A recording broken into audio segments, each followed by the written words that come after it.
Misteri 1995. Konspirasi di balik kudeta Soekarno dan kebangkitan Soeharto. Peristiwa gerakan 30 September 1965 adalah titik balik dalam sejarah politik Indonesia yang mengubah arah bangsa secara mendalam.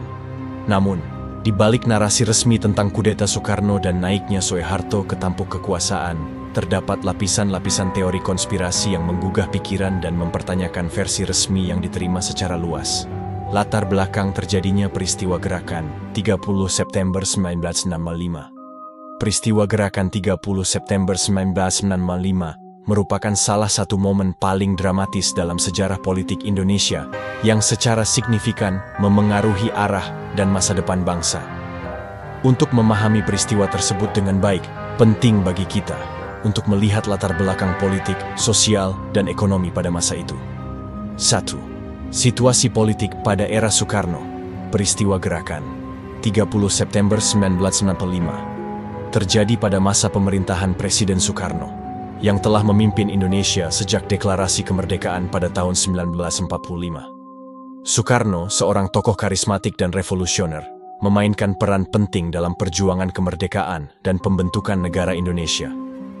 Namun, di akhir masa pemerintahannya, Indonesia menghadapi tantangan yang cukup serius, termasuk ketegangan politik dan ekonomi. 2. Dinamika politik dalam tubuh militer. Pada saat itu, militer memiliki peran yang kuat dalam politik Indonesia. Terdapat ketegangan internal di dalam tubuh militer antara faksi-faksi yang berbeda, termasuk antara kelompok militer yang nasionalis dan yang pro-komunis. Persaingan kekuasaan di antara para jenderal dan kolonel dalam militer semakin meningkat menjelang peristiwa gerakan 30 September 1965. 3. Konflik ideologis dan ekonomi. Ketegangan ideologis antara nasionalis dan komunis semakin memanas.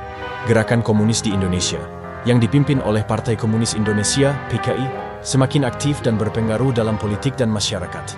Sementara itu, ada ketidakpuasan terhadap kebijakan ekonomi yang dijalankan oleh pemerintah Soekarno yang dianggap memicu krisis ekonomi dan inflasi yang merugikan banyak orang. 4. Pengaruh internasional. Konteks geopolitik internasional juga berperan dalam situasi politik Indonesia pada masa itu. Perang dingin antara Amerika Serikat dan Uni Soviet mempengaruhi dinamika politik di berbagai negara, termasuk Indonesia. Amerika Serikat khawatir akan pengaruh komunis di Indonesia dan mendukung langkah-langkah anti-komunis. 5. Puncak ketegangan.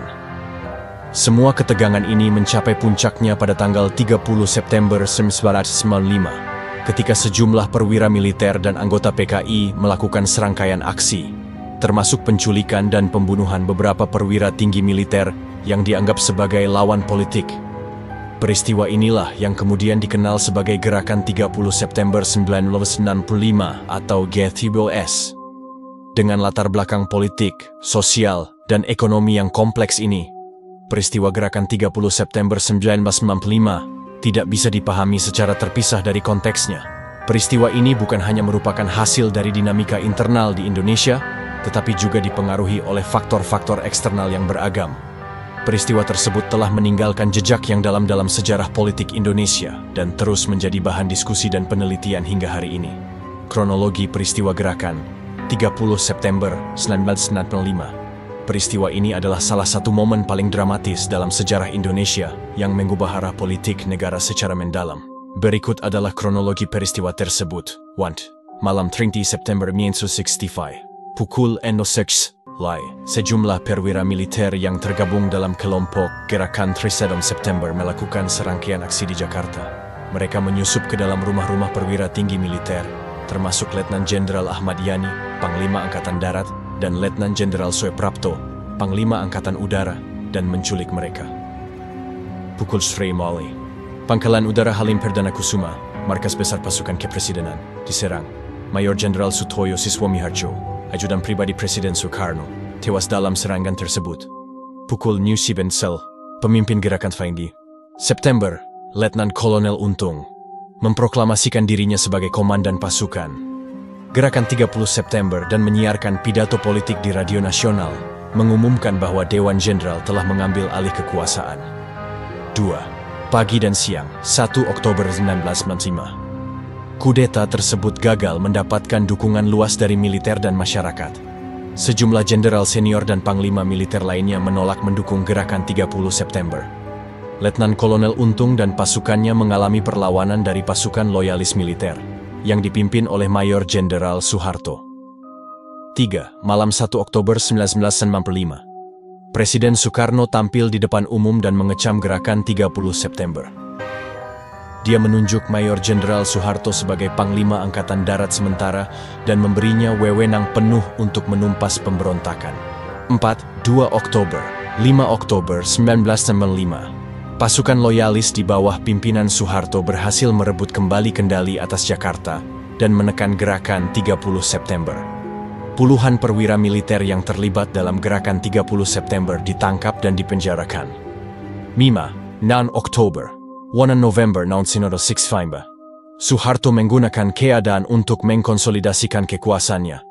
Dia mengumumkan bahwa gerakan 30 September adalah upaya kudeta komunis dan mulai membersihkan PKI dan kelompok-kelompok terkait di seluruh negeri. Dimulainya pembantaian massal terhadap anggota PKI dan simpatisannya di seluruh Indonesia yang mengakibatkan korban jiwa yang sangat besar. 6. Setelah November 1965, Soeharto secara resmi dilantik sebagai Presiden Indonesia pada tahun 1997, setelah Soekarno digulingkan dari kekuasaan.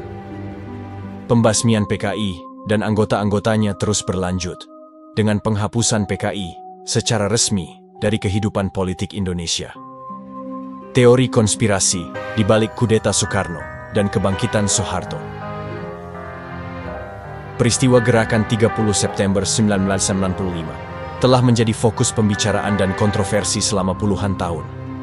Di balik narasi resmi tentang kudeta Soekarno dan naiknya Soeharto ke tampuk kekuasaan, terselip lapisan-lapisan teori konspirasi yang menggelitik imajinasi. Berikut ini beberapa teori konspirasi yang memicu rasa penasaran tentang peristiwa tersebut. 1. Keterlibatan asing. Salah satu teori konspirasi yang paling menarik adalah spekulasi tentang keterlibatan agen asing dalam peristiwa gerakan 30 September. Beberapa teori mengklaim bahwa Amerika Serikat atau negara lain memiliki kepentingan tersembunyi dalam menggulingkan Soekarno dan memastikan kebangkitan rezim yang lebih pro-barat di Indonesia. 2. Peran tersembunyi. Pihak tertentu di dalam pemerintahan. Tidak sedikit yang percaya bahwa kudeta tersebut direncanakan oleh kelompok-kelompok tertentu di dalam pemerintahan Indonesia sendiri. Ada teori yang menyebutkan bahwa sejumlah jenderal dan pejabat pemerintah memiliki motif tersendiri dalam menjatuhkan Soekarno dan mengambil alih kekuasaan. 3. Konspirasi militer. Beberapa teori mengemukakan bahwa gerakan 30 September adalah bagian dari rencana yang lebih luas oleh para jenderal dan perwira militer yang ingin membersihkan pengaruh komunis dari dalam tubuh militer dan politik Indonesia. Mereka memanfaatkan kudeta tersebut untuk memulai kampanye pembasmian terhadap anggota PKI dan simpatisannya.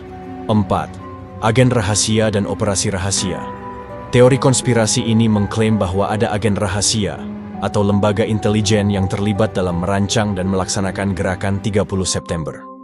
Mereka diduga telah menggunakan berbagai taktik rahasia, termasuk penyusupan, sabotase, dan manipulasi informasi untuk mencapai tujuan mereka. 5. Rencana pembunuhan Soekarno.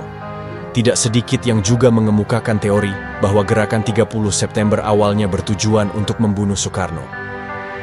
Namun, rencana tersebut gagal dan berujung pada kudeta yang menimbulkan kekacauan politik dan kemanusiaan di seluruh negeri. Meskipun teori-teori konspirasi ini mungkin terdengar fantastis, mereka tetap memicu rasa penasaran dan memunculkan pertanyaan tentang apa yang sebenarnya terjadi di balik tabir peristiwa gerakan 30 September 1995. Hingga hari ini, misteri dan kontroversi seputar peristiwa tersebut tetap menjadi bahan pembicaraan yang menarik dan kompleks dalam sejarah Indonesia. Motif dan kepentingan di balik teori konspirasi gerakan 30 September 1995. Peristiwa G30 SPKI telah menjadi subjek dari berbagai teori konspirasi yang mengajukan pertanyaan tentang motif dan kepentingan yang mungkin mendorong peristiwa tersebut. Dari keterlibatan asing hingga konspirasi dalam tubuh militer, motif dan kepentingan yang muncul dapat memberikan wawasan yang mendalam tentang dinamika politik pada masa itu. Berikut adalah beberapa motif dan kepentingan yang mungkin mendorong teori konspirasi tersebut. 1. Kepentingan politik dalam tubuh militer. Salah satu motif utama yang sering disebutkan dalam teori konspirasi adalah kepentingan politik para jenderal dan perwira tinggi militer dalam membentuk kembali dinamika kekuasaan di Indonesia. Ada spekulasi bahwa beberapa anggota militer yang terlibat dalam gerakan 30 September memiliki ambisi untuk mengambil alih kendali negara dan menggulingkan Soekarno demi kepentingan politik dan militer mereka sendiri. 2. Pertarungan ideologis dan anti-komunisme. Peristiwa gerakan 30 September 1965 juga diwarnai oleh ketegangan ideologis antara nasionalis dan komunis. Motif anti-komunisme menjadi faktor penting yang mendorong beberapa pihak dalam tubuh militer dan politik untuk menggulingkan Soekarno dan membersihkan pengaruh komunis dari dalam negara.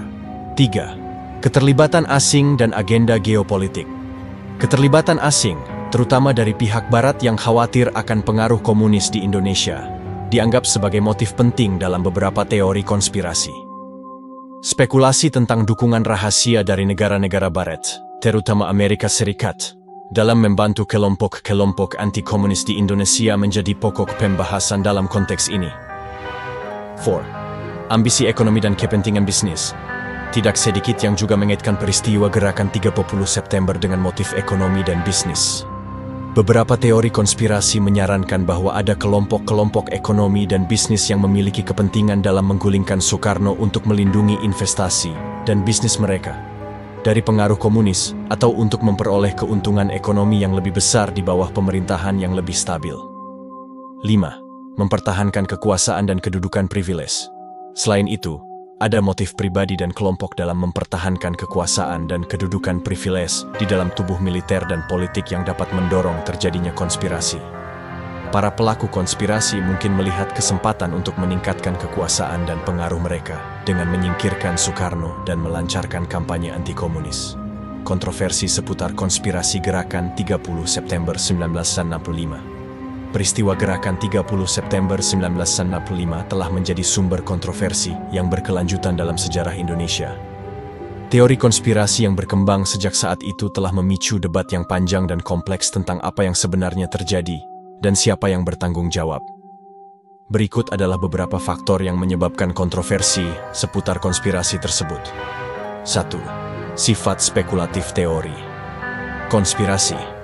Banyak dari teori konspirasi yang berkembang seputar gerakan 30 September 1965 didasarkan pada spekulasi dan klaim yang sulit untuk diverifikasi.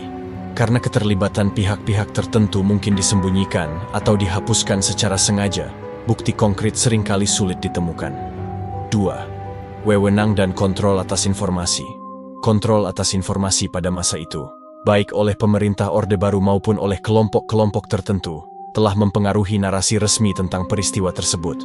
Banyak bukti dan dokumentasi yang mungkin telah diubah, dihapus, atau dihilangkan sama sekali, mempersulit upaya untuk mengetahui kebenaran yang sebenarnya. 3. Pengaruh politik dan ideologis. Pengaruh politik dan ideologis juga memainkan peran dalam menggiring opini publik terhadap berbagai teori konspirasi. Pada masa Orde Baru, teori-teori yang menempatkan PKI sebagai dalang utama di balik gerakan 30 September mendapat dukungan dari pemerintah dan media massa yang dikuasai negara. Bukti-bukti yang mendukung atau menentang teori konspirasi. Meskipun demikian, beberapa bukti telah muncul yang mendukung atau menentang berbagai teori konspirasi yang berkembang seputar gerakan 30 September 1965. Bukti-bukti ini termasuk 1. Laporan historis dan penelitian. Akademis. Sejumlah laporan historis dan penelitian akademis telah dilakukan untuk mencari tahu kebenaran di balik peristiwa gerakan 30 September 1965. Bukti-bukti yang ditemukan dalam dokumen-dokumen resmi, arsip dan saksi mata memainkan peran penting dalam membentuk pemahaman kita tentang peristiwa tersebut. 2. Pengakuan dan pengungkapan. Beberapa mantan pejabat atau anggota militer yang terlibat dalam peristiwa tersebut telah memberikan pengakuan atau mengungkapkan informasi penting tentang apa yang sebenarnya terjadi.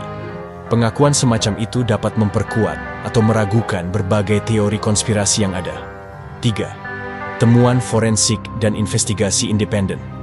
Investigasi forensik dan independen telah dilakukan untuk memeriksa bukti-bukti fisik dan mengkonfirmasi atau menyanggah klaim-klaim yang dibuat dalam teori konspirasi. 4. Temuan-temuan semacam ini dapat memberikan wawasan yang lebih jelas tentang apa yang sebenarnya terjadi pada saat peristiwa Gerakan 30 September 1965. Meskipun bukti-bukti ini dapat memberikan pemahaman yang lebih baik tentang peristiwa tersebut, tetapi kontroversi dan ketidakpastian seputar konspirasi Gerakan 30 September 1965 tetap berlanjut hingga hari ini, memicu diskusi yang mendalam dan kompleks tentang sejarah Indonesia. Dampak jangka panjang dari kudeta Gerakan 30 September 1965. Peristiwa tersebut telah meninggalkan jejak yang mendalam dalam sejarah politik dan sosial Indonesia. Dampaknya tidak hanya terasa dalam jangka pendek, tetapi juga memiliki implikasi yang signifikan dalam jangka panjang terhadap politik, ekonomi, dan masyarakat Indonesia. Berikut adalah beberapa refleksi tentang dampak jangka panjang dari kudeta tersebut. 1. Politik, konsolidasi kekuasaan. Orde Baru. Kudeta Gerakan 30 September membuka jalan bagi naiknya Soeharto ke tampuk kekuasaan dan pendirian rezim Orde Baru yang otoriter. Pemerintahan Soeharto dikenal dengan kontrol yang ketat atas politik, media, dan masyarakat sipil, serta penindasan terhadap oposisi politik. Pembatasan kebebasan politik. Orde Baru melaksanakan kebijakan represif terhadap partai politik, kelompok aktivis, dan pemikir independen yang dianggap sebagai ancaman terhadap kekuasaannya.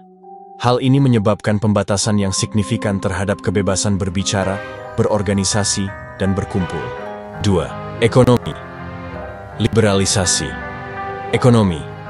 Pemerintahan Orde Baru mengadopsi kebijakan ekonomi liberal yang mengutamakan pembangunan ekonomi dan investasi asing.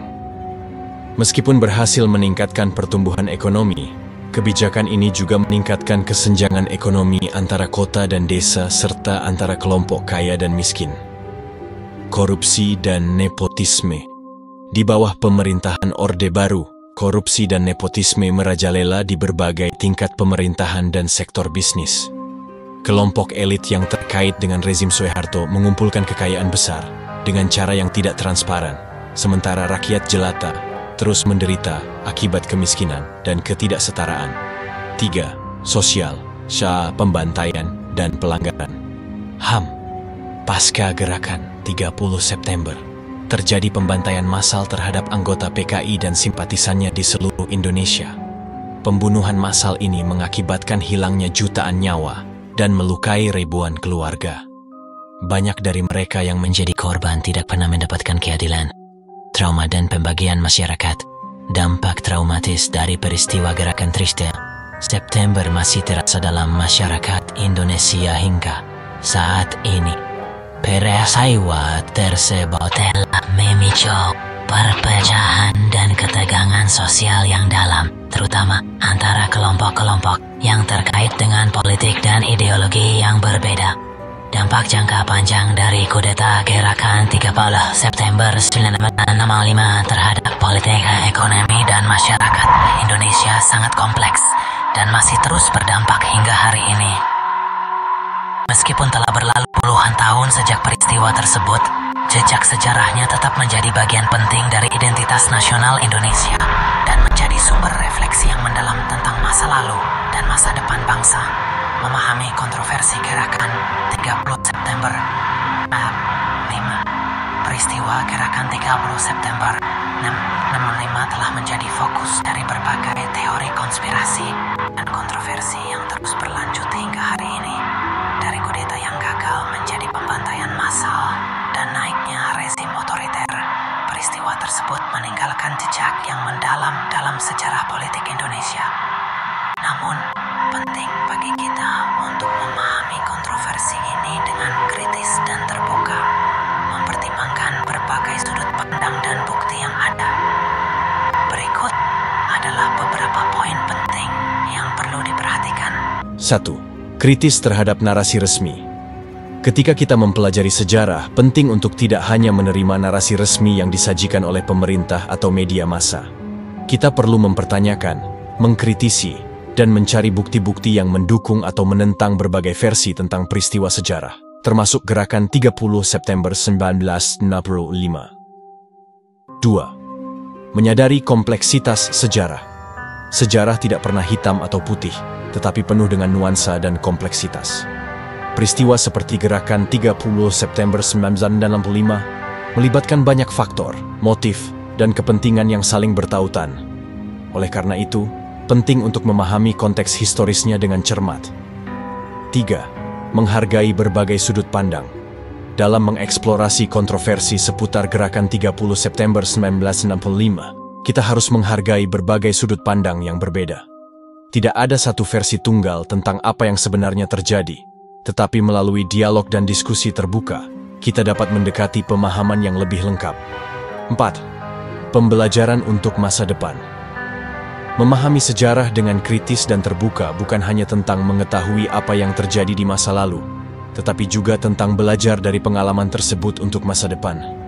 Melalui refleksi yang mendalam tentang peristiwa-peristiwa seperti gerakan Trenima, September 1965, kita dapat menghindari kesalahan yang sama di masa yang akan datang. 5. Mendorong diskusi dan penelitian lebih lanjut. Kontroversi seputar gerakan Trendy, September 1916, adalah bagian yang penting dari wacana sejarah Indonesia yang terus berkembang. Dengan mendorong diskusi terbuka dan penelitian lebih lanjut, kita dapat terus mengeksplorasi dan memahami lebih baik tentang peristiwa yang berdampak begitu besar bagi bangsa Indonesia. Dengan demikian, melalui pendekatan yang kritis, terbuka, dan beragam terhadap sejarah, kita dapat memperoleh wawasan yang lebih mendalam tentang peristiwa seperti gerakan 30 September 1965, serta menghargai kompleksitas dan nuansa yang ada dalam perjalanan sejarah bangsa kita.